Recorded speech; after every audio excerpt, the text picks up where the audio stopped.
This is Simple Living with Beata. A year ago, we bought this land and started developing it to build our dream home and homestead from start to finish. We have one working day until our machine comes on Monday. And this week, we're gonna be getting ready to start our septic bed and to backfill our foundation. And because it's so cold, it's the perfect morning to start up our chainsaw. I have 4 trees to remove around the septic field area. I wasn't sure if I was going to need to, but I think it's for the best. If you've been liking my content, give me a thumbs up, hit subscribe, and I have so much work to do before the machine comes, so let's get started.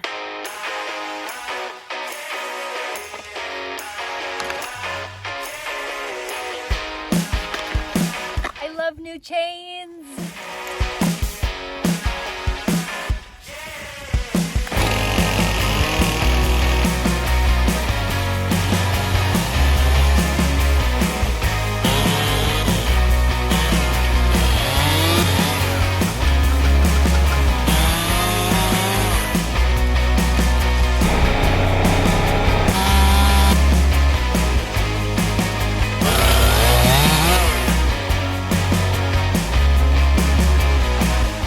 Super fun when I get trees hung up. Time to get this tree down. I don't know which way it's gonna fall though.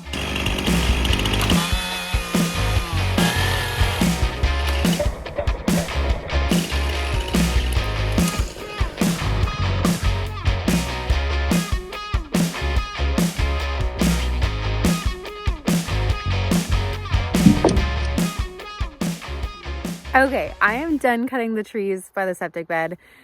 And now I kind of have some bad news. I have to take my fence down, and it was just going to be a temporary solution anyways to try to see if it would keep the deer out, which it didn't, but it would have if I put chicken wire up.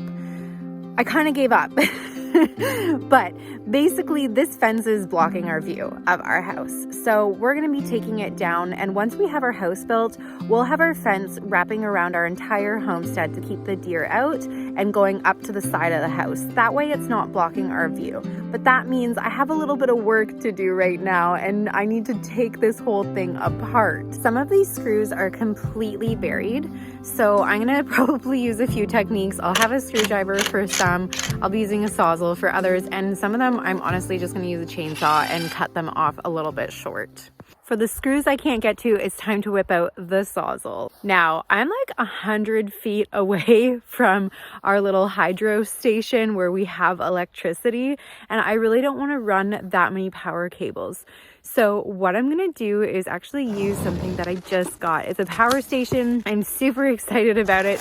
I wish I had it a year ago. It would have been so helpful with all of my corded tools, or even charging the batteries of my battery powered tools. I have the highest powered power station from Bluetti called the AC200P. It has 17 outlets, which is amazing. And this is my first time using it. So let's see how it does with some power tools.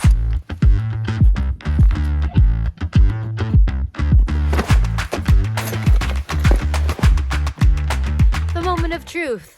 Does this actually work well? Oh, dang. That's just as if I'm using electricity. I'm excited. I'm excited to use this.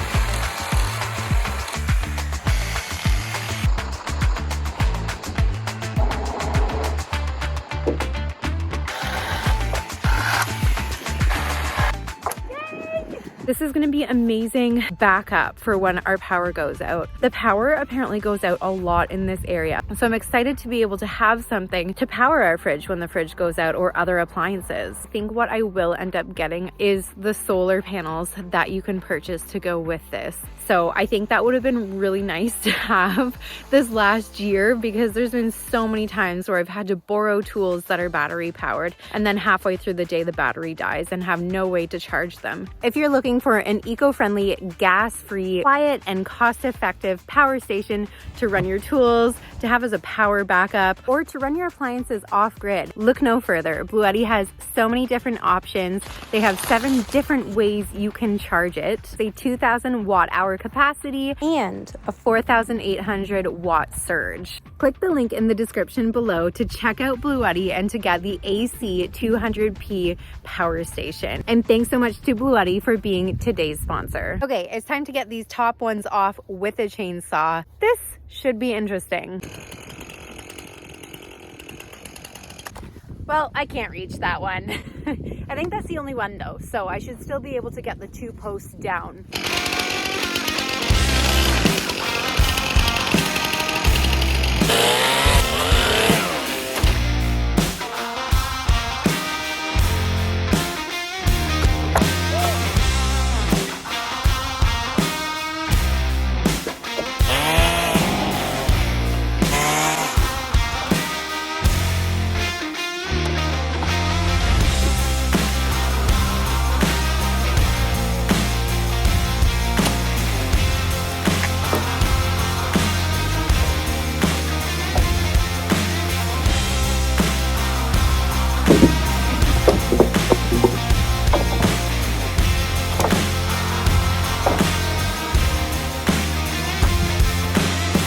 Well, although the fence became a partial fail, I know it will work in the future. There's a couple of extra steps to make those posts more stable, because last time we put them in, we knew it wasn't going to be a permanent solution. We knew we didn't want something blocking our view. It's just so nice to be able to see the wetlands again without the fence blocking it. I'm so excited. Now, I have everything done that I needed to get done for the machine to come Monday. I wanted the fence down just in case we wanted to get on the other side of the fence with a bigger machine, and just in case we wanted to stump around that area. I don't think we'll get to that, but just in case, I wanted to be prepared. All right, I'm gonna go enjoy my weekend, and I will see you on Monday.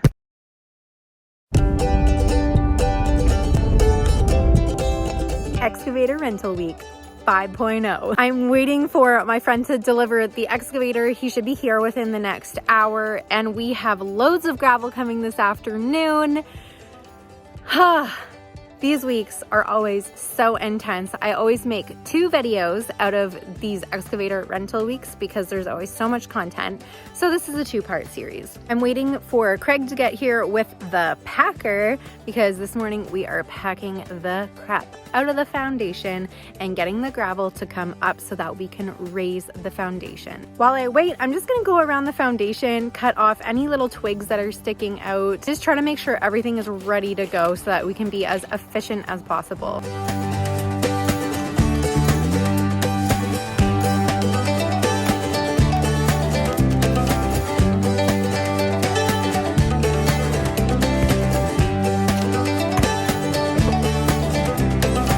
Top of the morning to ya. I'm here. With the packer. Barely in one piece, but I'm here.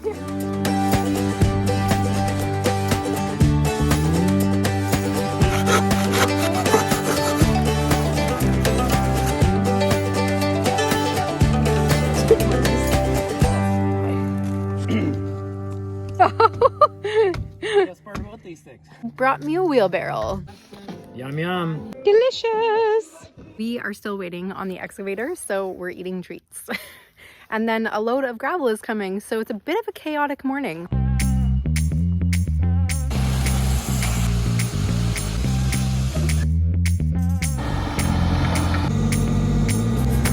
Woo!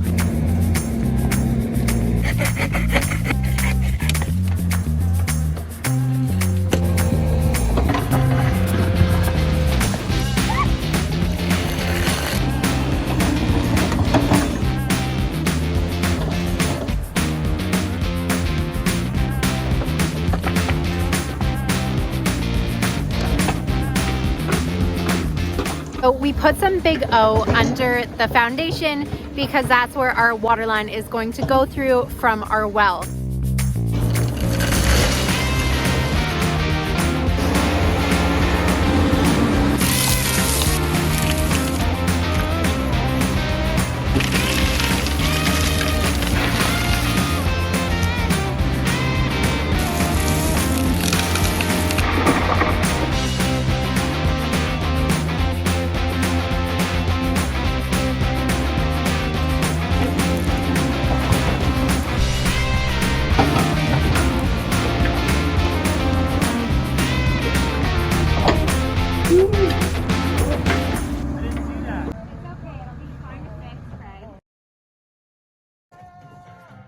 That's the only one? Yeah, that's the only one. Whoops, mistakes happen. It's an easy fix. Considering we only got the machine like an hour and a half ago, I feel like we're making really good progress. So this time around, we went with a 6-ton excavator. We've always rented 3 tons before, but this has a 30-inch bucket, which is going to be so helpful when it comes to backfilling this foundation so much quicker. Is the choke on already? Bring it right towards you all the way. Oh. Now pull.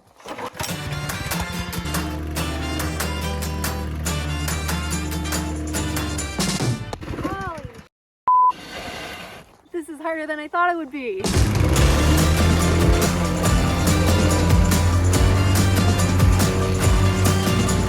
Okay, it's actually not quite bad.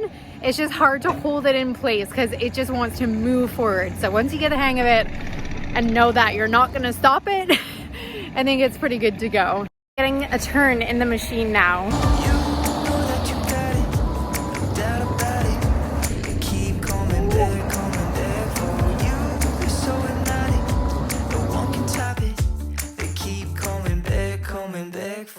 That's much harder than a 3-ton. Craig is back at it. Honestly, thank God for him and his willingness to help me. If you've never watched any of my videos before, Craig is my stepdad. He came into my life as a swim coach first, and then him and my mom got married. You know, he's been in my life since I was a teenager, and he's done nothing but teach me basically the entire time I've known him.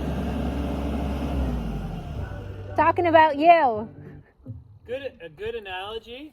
The difference between the two is the operating the old machines is like running a chainsaw. This is like being a surgeon. Okay. That's the difference. This one's very, very... It's touchy. Very subtle movements. Yeah. Whereas the other ones are like, you can ram. Yeah.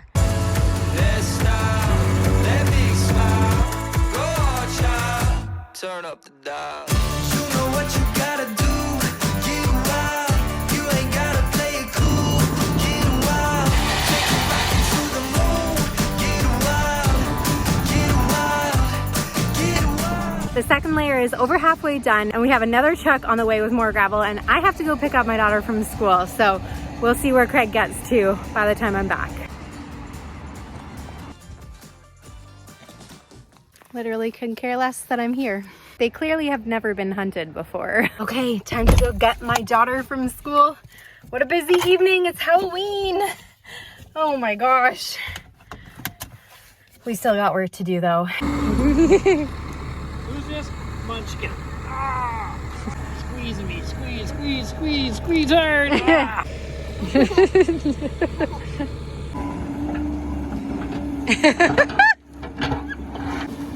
You okay? Now I have a ton of mounds of gravel to rake out. My back is absolutely destroyed at this point, but gotta get things done.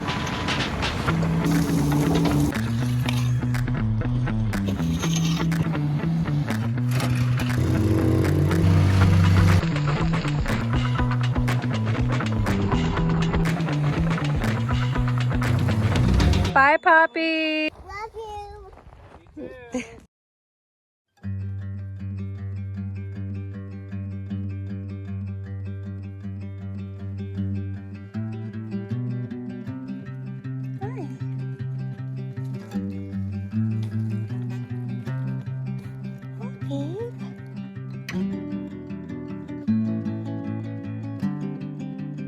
These guys must be new additions because yesterday was the first time I ever saw them. We are going to continue putting the gravel in this morning, and then using our string lines and our batter boards, I'm going to figure out where the foundation is supposed to be and where the footings are going to be and where we have to start building the middle portion up higher. How was your workout? Some practice was a bugger. You ready for today? Always.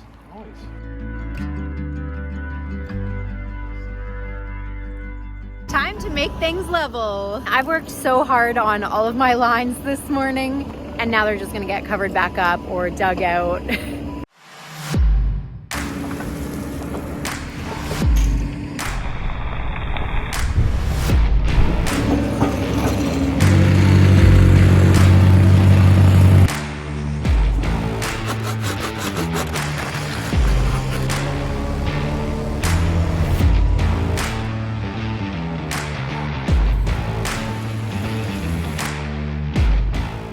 one of the things I messed up with the plumbing, and if you haven't seen my plumbing videos, head back to the last 3 videos on my plumbing.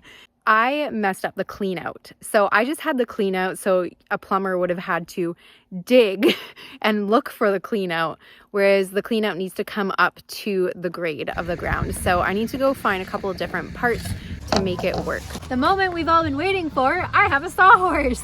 Brought to you by Craig.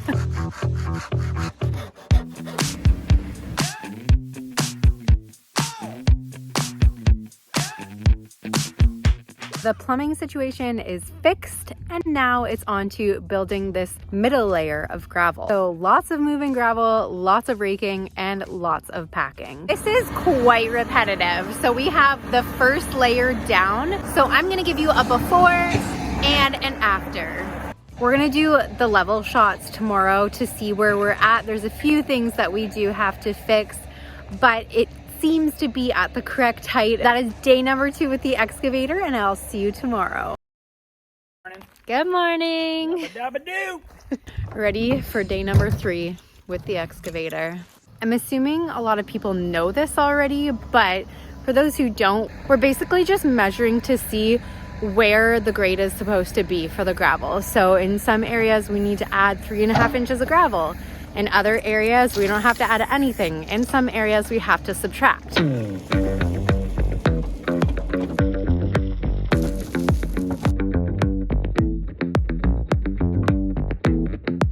Now we're gonna double check that the plumbing still works by pouring a bucket of water through it. Please work. Yay. Pretty much the amount that you put in. Now it's time to do the tampering on all like the edges where it goes downhill. It's gonna be a little bit tricky and time consuming, but it needs to be done.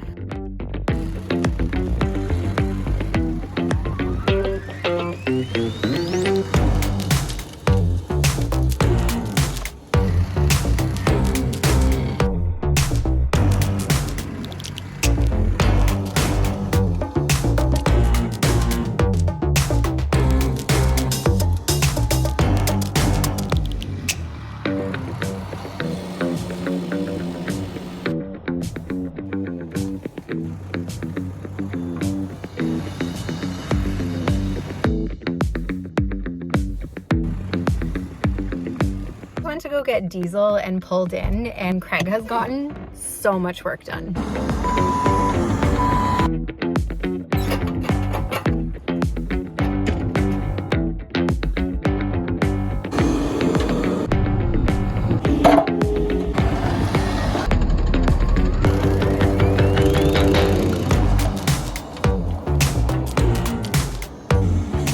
What's wrong? Those hold the teeth in.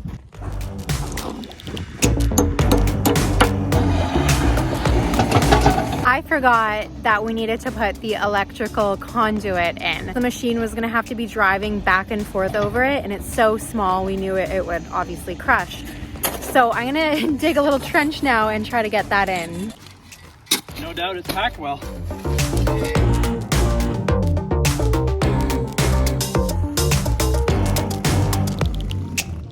I've been designing and planning this home build for the last year, and to have something that officially is starting to look like our home is so incredibly exciting. With that being said, I will see you in next week's video where we build the septic bed. See you then.